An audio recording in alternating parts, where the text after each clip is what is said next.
തുടരും എന്ന super hit ചിത്രത്തിന് ശേഷം തരുൺമൂർത്തിയും മോഹൻലാലും വീണ്ടും ഒന്നിക്കുന്ന സിനിമയായിരുന്നു അതിമനോഹരം.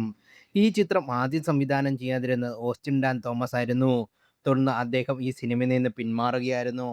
ഓസ്റ്റിൻ ഈ സിനിമയിൽ നിന്ന് പിന്മാറാനുള്ള കാരണം കഴിഞ്ഞ ദിവസം നിർമ്മാതാവ് ആന്റണി പെരുമ്പാർ തുറന്നു പറഞ്ഞിരുന്നു. ഇതിന് പിന്നാലെ വലിയ സോഷ്യൽ മീഡിയ ചർച്ചകൾ ഉയർന്നിരുന്നു.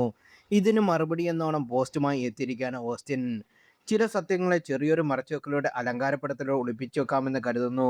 എന്നാൽ കാലം കടന്നു പോകുമ്പോൾ സത്യം സ്വയം വെളിവാകുകയും കള്ളം ക്രമേണ മാഞ്ഞു പോവുകയും ചെയ്യും എന്ന ഈ പോസ്റ്റാണ് ഇൻസ്റ്റാഗ്രാമിൽ ഓസ്റ്റിൻ പങ്കുവച്ചത്. ഇത് ആന്റണി പെരുമ്പാവൂരിന്റെ പരാമർശത്തിലുള്ള ഓസ്റ്റിന്റെ പ്രതികരണമാണെന്നാണ് സമൂഹ മാധ്യമങ്ങളിൽ ചർച്ച ചെയ്യുന്നത്. നമ്മൾ ഇപ്പോൾ ചെയ്തുകൊണ്ടിരിക്കുന്ന പടമല്ലേ, അതൊരു പുതുമുഖ സംവിധായകനായിരുന്നു. ഷൂട്ട് തുടങ്ങുന്നതിന് ഒരു മാസം മുമ്പ് അവനെ കാണാതായി. അപ്പോൾ നമുക്ക് ഈ പരീക്ഷണത്തിന് പോകാൻ പേടിയാണ്.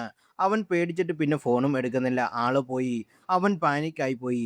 അവരെ പറഞ്ഞിട്ട് കാര്യമില്ല. അപ്പോൾ അങ്ങനെയുള്ള ആൾക്കാരോട് പോവാൻ പേടിയുണ്ടാകുക എന്നാണ് ആന്റണി പെരുമാർ കഴിഞ്ഞ ദിവസം വെളിപ്പെടുത്തിയത്.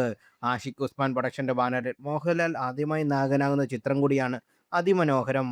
തുടരും ഉൾപ്പെടെയുള്ള സിനിമകളുടെ ഛായാഗ്രഹകൻ ഷാജി കുമാറാണ് ചിത്രത്തിന്റെ ക്യാമറ കൈകാര്യം ചെയ്യുന്നത്.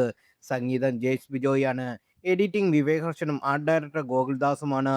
സൗണ്ട് ഡിസൈനർ വിഷ്ണു ഗോവിന്ദ് നിർവഹിക്കുമ്പോൾ കോസ്റ്റ്യൂം ഡിസൈനർ ചെയ്യുന്നത് മഹർ ഹംസയാണ്. ദൃശ്യം 3ക്ക് ശേഷം മോഹൻലാൽ ഭാഗമാവുന്ന മലയാള സിനിമയുടെ ഷൂട്ടിംഗാണ് ഇപ്പോൾ നടക്കുന്നത്.